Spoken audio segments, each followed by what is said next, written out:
for more now, we cross to my colleague Hasina Gori, who is in Krugersdorp. Hasina, thank you so much for joining us. Have tensions escalated, or have things calmed down in Bekkersdal or in Krugersdorp right now?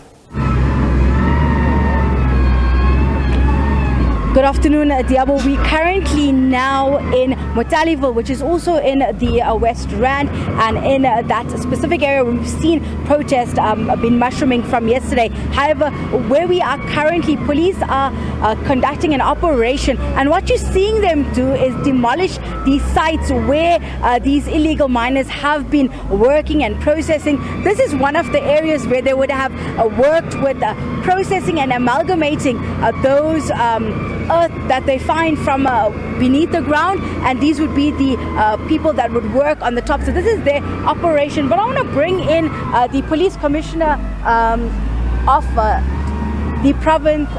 Thank you so much for speaking to us. We're here today in Motaliville.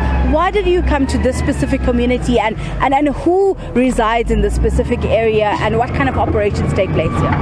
Okay, thank you very much once more for the opportunity. This is our ongoing sustainable operation to can deal with illegal mining. What is so unique about Motaliville is that the residents here, South African residents, are harboring the illegal miners. Behind each and every shack you can see there are dwellers, the people who are renting there, and majority of those people who are renting in their backyards are the ones who are operating in this space, also in another space, that other site where we have destroyed it. So that is the difference with Motaliville and these other areas. So here the operation becomes so difficult because of they are being protected by the residents. Yes, and when you ask the residents, why are you doing this thing, they say, no, we are not working, and then these people, they're paying rental to us, and then that's how we are making money. But for us, people, they're committing crime, and we know that especially during the night, we have so many problems. Here in Motaliville, there was a time whereby 6 people, they were killed here. I came here, 6 people, they were killed, and all because of these illegal mining activities. And the operation was successful. We have removed a lot of pendukas. Yeah. Can you talk us through what was found here in this specific area, for those that might not understand what kind of operation takes place here? Yeah, here it was like their factory. So it looks like they are taking the gold bearing material. They at the back there, if you can see behind me, there is the sand dunes there. Yes, they take their gold bearing materials and they come and process them in this particular space. Some of the things which you have seen there, it looks like, you know, a nice bedding and whatever. That's where they are doing this purification. So we have removed a lot of those. The pendukas, we have removed the generators, we have removed even some of the pendukas, we find them in the shacks, right in the shacks in here. We also, this is not the only operation you had this morning. So far, how many arrests were made, and are the operations going to continue? Yes, definitely. The operation is continuing right now.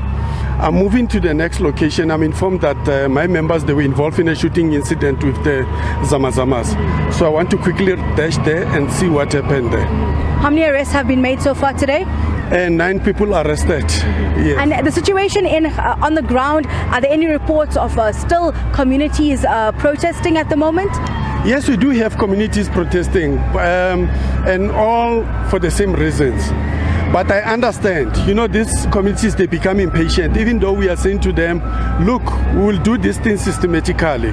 So when they see me operating here, others, they'll be calling upon, where are you coming to us? Especially the community of Florida. I think they are phoning me every day, when are you coming to our space? But I want to assure the people of Florida, Flare Off, that I'm on my way. I'll also come and assist them. And so those areas where you see people are out protesting, they are patient, they've run out, they want us to come and assist us. But we'll definitely come to them. We know that the district commissioner was meant to meet with the community leaders today. Has that meeting happened, and was it fruitful? Yes, the meeting, it was fruitful. It was mostly to identify the hotspot areas so that we can channel our operation to specific areas. Yeah. Thank you so much. That was the Provincial Commissioner speaking to us here at Matolieville.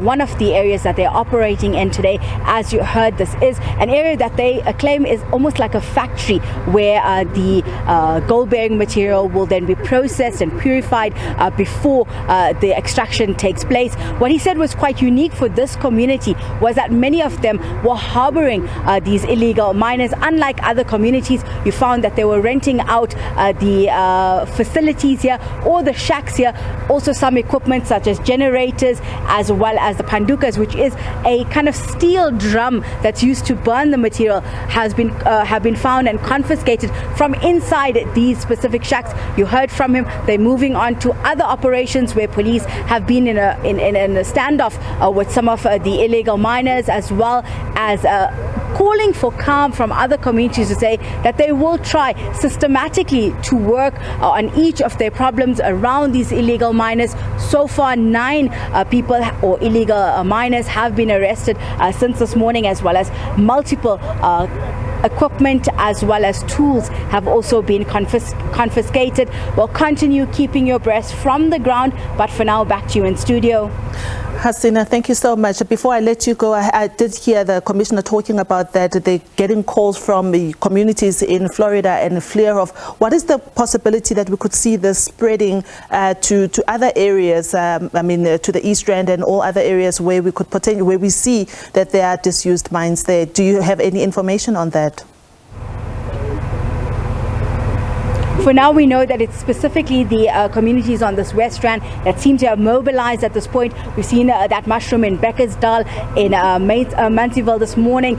Here as well, we haven't really seen protests, but we've seen police operations. We also heard from communities such as Riverlea also saying that they have similar situations. For now, right now, there isn't really any calls from other communities in Gauteng, but we'll have to wait and see whether or not this does spread through.